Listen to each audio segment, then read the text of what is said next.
जय लक्ष्मी जी ना जय लक्ष्मी सुना। तो आज मैं बताने वाला हूँ कि जगन्नाथ जी को का जन्म फेस क्यों लेना पड़ा। जो गणेश जी का फेस क्यों लेते हैं, 15 दिन तक घर क्यों होता है, और सबसे बड़ी बात हमारे हिंदू सनातन धर्म में सब भगवान एक कैसे है, ये जगन्नाथ जी ने बता दिया है। और ये मैं बताने वाला हूँ 2 सुंदर कथाओं के जरिए जो सच्ची में हुई है, और 2 बड़े भक्तों में से एक है। एक तो है माधव दास, जो उनके बारे में बता चुका हूँ पुराने वीडियो में, और दूसरे है गणपति भट्ट। तो ये दोनों सुंदर कथाओं के जरिए मैं बताने वाला हूँ कि ये इन सब की वजह क्या है, कारण क्या है। तो जगन्नाथ जी के सबसे बड़े भक्तों में से एक है माधव दास। माधव दास रोजाना ही जगन्नाथ जी के दर्शन करने मंदिर जाते थे, और एक तरह के वैराग्य ले चुके थे। मंदिर जाएंगे, दर्शन करेंगे, अवसर मिलेगा तो सेवा भी करके आते थे। एक दिन उन्हें पेट का रोग हो गया। बारंबार सोच होता है, नहाना पड़ता है, सोच होता है, नहाना पड़ता है। एक दिन ज़्यादा ही बीमार पड़ गए तो नहाने के लिए ताकत ही नहीं बची। खटिया में ही बेड में शौच कर लेते थे। इसी अशुद्धि के कारण वो मंदिर जाना बंद कर दी। तो जगन्नाथ जी अपने भक्तों से इतना प्रेम करते हैं कि अपने गर्भगृह ब्रह्मा वेदी में अपने भक्तों को देख के ऐसे डोलते हैं प्रसन्न होकर। तो वो सोचे कि माधव दास अपनी बीमारी के कारण नहीं आ सक रहा है, तो मैं ही चले जाता हूँ। तो जगन्नाथ जी छोटे से बच्चे का रूप धारण करते हैं, जाते हैं माधव दास के पास में, बोलते हैं कि मैं तुम्हारी सेवा करने आया हूँ। तो वो जल लाते हैं, उनके पैर सफाई करते हैं, कपड़ा सफाई करते हैं। भगवान इतने दयालु है। तो माधव दास को पता चलता है कि बच्चे में से एक बहुत ही सुंदर सुगंध आ रही है। ये सुगंध तो जगन्नाथ महाप्रभु का ही है। तो वो जगन्नाथ महाप्रभु को प्रणाम करके बोलते हैं, महाप्रभु आप इधर क्यों आए मेरी सेवा करने के लिए। जगन्नाथ महाप्रभु बोलते हैं, देखो माधव दास, तुम नहीं आ पा रहे तो क्या हुआ, मैं ही आ गया।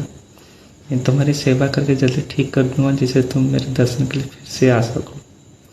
तो माधव दास बोलते हैं, आप तो ब्रह्मा है, सबसे बड़े भगवान है, विष्णु के स्वरूप है, श्री राम श्री कृष्ण जगन्नाथ महाप्रभु है।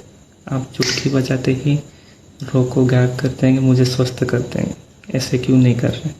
तो जगन्नाथ महाप्रभु बोलते हैं, ये तुम्हारे पूर्व जन्म का कर्म का फल है, जिसे तुम्हें 15 दिन तक अस्वस्थ रहना पड़ेगा इस रोग से। अगर इससे तुम बच गए तो तुम्हें और एक जन्म लेना पड़ेगा 15 दिन का कर्म का फल को भोगने के लिए। जगन्नाथ जी बोलते हैं, ठीक है तुम आराम करो, मैं अभी चलता हूँ। उसी शाम को माधव दास ठीक हो जाते हैं, स्वस्थ हो जाते हैं। तो वो सोचते हैं, महाप्रभु ने तो कहा था 15 दिन तो मुझे कर्मों का फल भोगना पड़ेगा, फिर मैं स्वस्थ कैसे हो गया। जब दर्शन करने गया, उस दिन स्नान पूर्णिमा था। 108 घड़ों में जो भगवान का नहलाते हैं ना, जगन्नाथ सुभद्रा बलभद्र का, उसी दिन था। उस दिन जगन्नाथ जी का जन्मदिन था। और पता चलता जगन्नाथ जी अस्वस्थ, उन्हें बुखार है, दर्शन नहीं दे रहे हैं। तो ये माधव दास सोचता है, भगवान अस्वस्थ कैसे हो गए। तो माधव दास जगन्नाथ जी से पूछते हैं, महाप्रभु आप कैसे अस्वस्थ हो गए।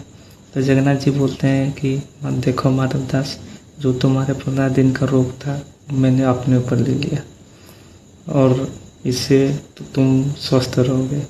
तो माधव दास बहुत ही ग्लानि में रहता है, बोलता है कि भगवान वो तो मेरे कर्म का फल था, आप क्यों लिए।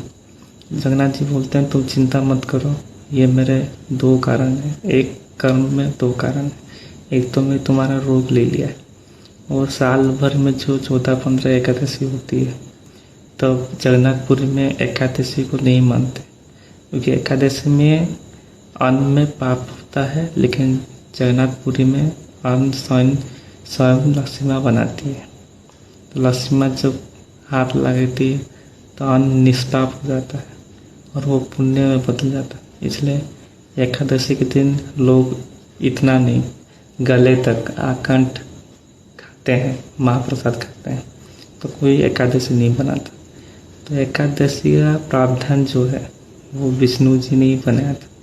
तो एकादशी का ये जो प्रावधान घट ना जाए, इसलिए जगन्नाथ जी ने कहा, तुम्हारा बुखार तो ले लिया 15 दिन के लिए, इसके साथ साथ 15 दिन का एकादशी का व्रत भी मैं कर लूँगा इस बीमारी में।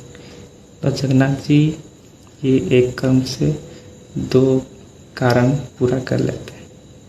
तो ये था माधव दास की कहानी, जिससे वजह से 15 दिन का जोर उन्हें पड़ता है।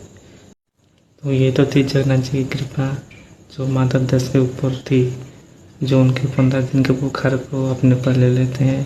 15 दिन बाद जगन्नाथ जी, बहन सुभद्रा जी और भाई बलभद्र जी सब स्वस्थ होकर रथ यात्रा के लिए निकलते हैं गुंडीचा मंदिर जाने के लिए। फिर सभी भक्तों को दर्शन देते हैं। और दूसरे जो बड़े भक्तों में से एक होते हैं वो है गणपति भट्ट, जो कर्नाटका से थे और वो गणेश जी के बड़े भक्त, अनन्य भक्त, गणेश जी को ही परम ब्रह्म मानते हैं, जो कि ठीक भी है। लेकिन वो दूसरे भगवानों पर भेदभाव करते थे, उनके दर्शन नहीं करते थे। जो शहर में गणेश जी का मंदिर नहीं होगा उधर नहीं जाते थे। तो किसी ने उन्हें कह दिया कि जगन्नाथपुरी में तो स्वयं ब्रह्म भगवान है, जाके दर्शन कर लो। कई लोग पढ़ भी लिए थे कि जगन्नाथपुरी में ब्रह्म भगवान है, तो वो चले जाते हैं, सोचते हैं कि गणेश जी होंगे। जाके देखता क्या है, गणेश जी तो है नहीं, इतने बड़े बड़े आँख, हाथ पैर नहीं है। और वो देख के बाहर जाते हैं दुखी होकर, समुद्र के किनारे बैठ जाते हैं। फिर उधर बैठ के गणेश जी को याद करते हैं, बोलते हैं कि गणेश जी ये लोग कैसे बोल रहे हैं परम ब्रह्म है, आप तो उधर है ही नहीं। ये निष्ठा देख के जगन्नाथ जी प्रसन्न हो जाते हैं, गणेश जी के प्रति निष्ठा देख के प्रसन्न हो जाते हैं।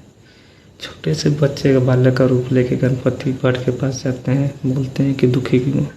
गणपति भट्ट बोलता है, लोग बोलते हैं परम ब्रह्म है जगन्नाथपुरी में, वहाँ तक गणेश जी है ही नहीं।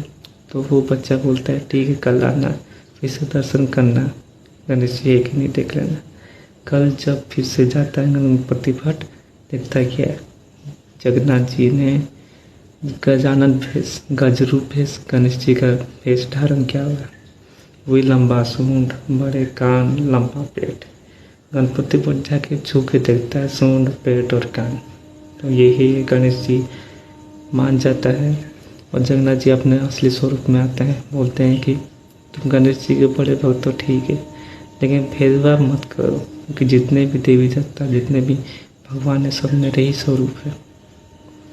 विष्णु भगवान ने भी कहा था, कृष्ण जी ने भी अर्जुन को भगवद गीता में कहा था, अपना विष्णु स्वरूप, विराट स्वरूप, विश्व रूप में दिखा था। सभी देवी देवता भगवान सब एक साथ है, पार्वती, महादेव, काली, लक्ष्मी, नारायण, राधे कृष्ण, श्री राम, हनुमान, सब दर्शन दे दिए थे।